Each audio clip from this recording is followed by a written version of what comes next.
जय श्री कृष्णा। आज हम गीताधाम गुरुकुल ऑनलाइन क्लासेज में क्लास 11 आर्ट का राजनीति विज्ञान का अध्याय पहला क्यों व कैसे का जो अगला भाग है, पहले भाग में हमने पढ़ा था कि संविधान क्या है, संविधान की आवश्यकता क्यों होती है और संविधान में सीमाएं या शक्तियों का वितरण कैसे किया जाता है। आज हम पढ़ेंगे कि संविधान के माध्यम से अगले भाग का समाज की आकांक्षाएं क्या है। संविधान क्या है? समाज की आकांक्षाएं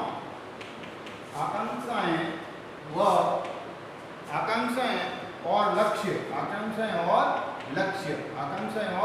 लक्ष्य यानी संविधान द्वारा हमारी कुछ अपेक्षाएं होती हैं, आकांक्षाएं होती हैं। क्या आकांक्षाएं होती है? और कुछ संविधान लक्ष्य भी देता है कि हमें अंत में यहाँ तक विकास तक पहुंचना है या ये चीजें हासिल करनी है। तो पहली चीज है, आकांक्षा होती है कि निर्णय लेने की शक्ति। क्या है? निर्णय लेने की शक्ति। अर्थात संविधान हमें ये विकास देता है कि निर्णय कौन लेगा, तो हमारे यहाँ निर्णय लेने के लिए हमने मताधिकार के प्रयोग से अपने प्रतिनिधि चुने। क्या चुने?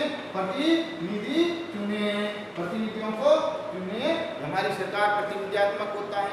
दूसरा ये होता है शक्तियों का भी वितरण होता है। क्या होता है? शक्तियों का भी वितरण होता है। अर्थात संविधान में शक्तियों को बांट दिया जाता है। और दूसरी आकांक्षाएं संविधान में क्या क्या होती हैं? जैसे समानता की भावना, ये हमारी आकांक्षा है। और ये लक्ष्य भी है कि समाज के हर हिस्से को समानताएं प्राप्त हो। दूसरी है स्वतंत्रता, ये हमें मिले, हर क्षेत्र में आजादी मिले, हर क्षेत्र में अधिकार मिले। और ये भी हमारा लक्ष्य है कि संविधान द्वारा ये चीजें निर्धारित की जाए। तीसरा है पारदर्शिता, अर्थात ट्रांसपेरेंसी। संविधान द्वारा भेदभाव को खत्म किया जाए, पारदर्शिता हो, सब लोगों का उसमें विश्वास हो। और क्या है? बुनियादी सुविधाएं, अर्थात संविधान द्वारा न्यूनतम या आधारभूत सुविधाएं भी मिलती हैं। क्या मिलती हैं? सुविधाएं भी मिलती हैं। ये आधारभूत सुविधाएं भी संविधान में लास्ट चीज होती है। संविधान का लक्ष्य भी है और हमारे लोगों की, जनता की भी एक आकांक्षा है कि प्रत्येक व्यक्ति को गरिमा के साथ, अर्थात डिग्निटी के साथ जीवन जीने का अधिकार हो। जीवन जिए, ऐसा नहीं जिए कि हम जी रहे हैं या जो चल रहा है उसको नहीं। प्रत्येक व्यक्ति को उसकी गरिमा और डिग्निटी के अनुसार जीवन जीने का भी अधिकार है। दूसरा, अगला पॉइंट है, राष्ट्र की बुनियादी पहचान होती है।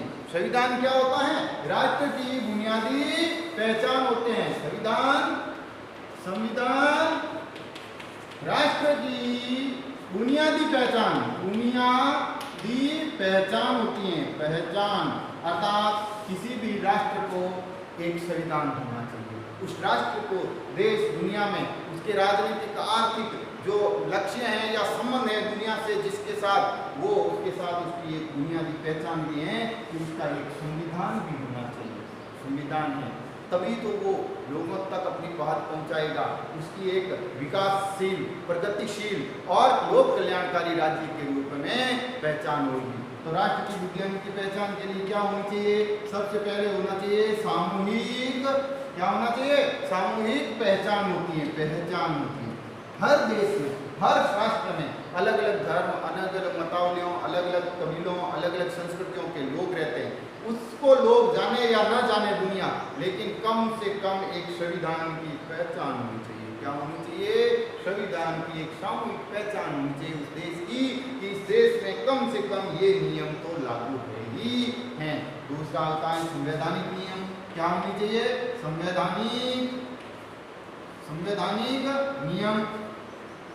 हर व्यक्ति के अपने अपने नैतिक, धार्मिक या सांस्कृतिक नियम कायदे अलग अलग होते हैं, लेकिन संवैधानिक एक नियम भी है। ये भी दुनिया में एक आदर्श पहचान करता है। तीसरा है नैतिक पहचान। आप राष्ट्र के प्रति आपका क्या नजरिया है, ये भी संविधान द्वारा हमारा प्रदर्शित होता है। तो ये आज के अध्याय का है। आगे हम इसी के अध्याय का पढ़ेंगे कि भारतीय संविधान में या दुनिया के संविधानों का क्या क्या महत्व और पहचान होती है। उसी के लक्ष्य में हम आगे ये देखेंगे कि हमारा संविधान में क्या क्या होता है, संविधान को प्रचलन में लाने का तरीका। दूसरा क्या है, संविधान को प्रचलन में लाने का तरीका। अब देखो, संविधान को लागू कैसे किया जाए, प्रचलन में लाने का तरीका है लागू कैसे। हम भी तो 1947 में जब आजाद हुए तब हमारा संविधान बना। उससे पहले अंग्रेजों का संविधान था, उससे पहले राजा महाराजाओं के मौखिक नियम थे। लेकिन जब हम बंदे बंदाए और पूर्ण रूप से लिखित संविधान में आए तब कोई न कोई तरीका था जो हम लोगों पर लागू किया गया और हमने उसको कितना माना। तो संविधान को लागू करने के भी कई तरीके हैं। कुछ देश को संविधान बनाने के बाद उसको सैन्य शक्ति के द्वारा लागू करते हैं, अर्थात तानाशाही। क्या, तानाशाही रवैये से, जबरदस्ती कि नहीं आपको ये नियम मानना ही पड़ेगा। कुछ जगह पर कई देश ऐसे हैं जहाँ पूर्ण जनमत करवाया गया कि भाई कैसा संविधान बनाए, संविधान कैसा हो ये पहले लोगों से पूछा गया था, पूर्ण जनमत करवाया गया। तीसरा होता है सहमति। क्या है, सहमति। तो हमारे देश का संविधान सहमति के आधार पर तय हुआ। इसके आधार पर हम जनता ने अपने नेताओं को सहमति दी। क्या दी, सहमति दी संविधान में। और उन नेताओं का प्रभाव भी था, कि वो अपने लोगों के लिए है जो कुछ न कुछ काम करेंगे। तो ये सहमति के आधार पर भी ये चीज हुई थी। चौथा आपका लक्ष्य है संविधान में मौलिक प्रावधान। संविधान में मौलिक प्रावधान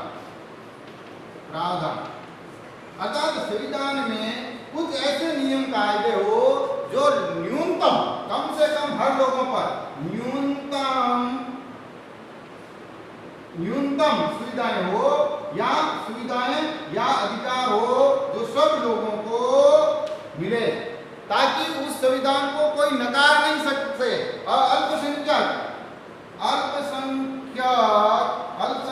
चाहे वो किसी भी आधार पर है, भाषाई आधार पर है, धार्मिक आधार पर है, सांस्कृतिक आधार पर है या अन्य कोई आधार पर भी कोई अल्पसंख्यक है, वो ये कहकर नहीं नकारे साहब इसे मैं नहीं मानता हूँ, क्योंकि उसको लगना चाहिए कि इससे मुझे कुछ न कुछ मिल रहा है, इसलिए वो समस्याओं को। फिर है नेक्स्ट, संस्थाओं का संतुलित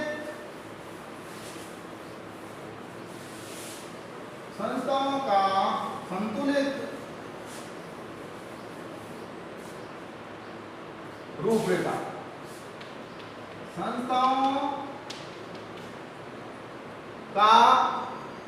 संस्थाओं की संतुलित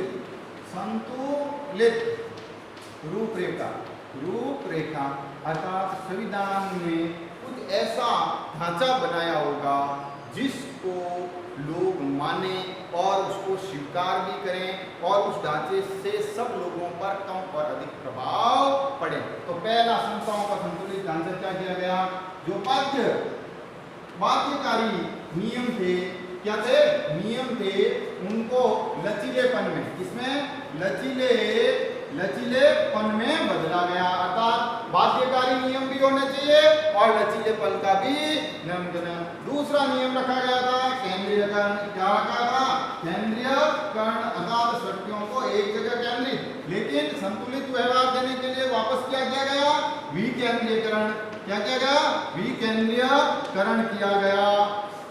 तीसरा, इनमें यह भी दिया गया कि है जो कम और अधिक समय या निश्चित समय, लेकिन कहीं पर छूट का प्रावधान दिया गया।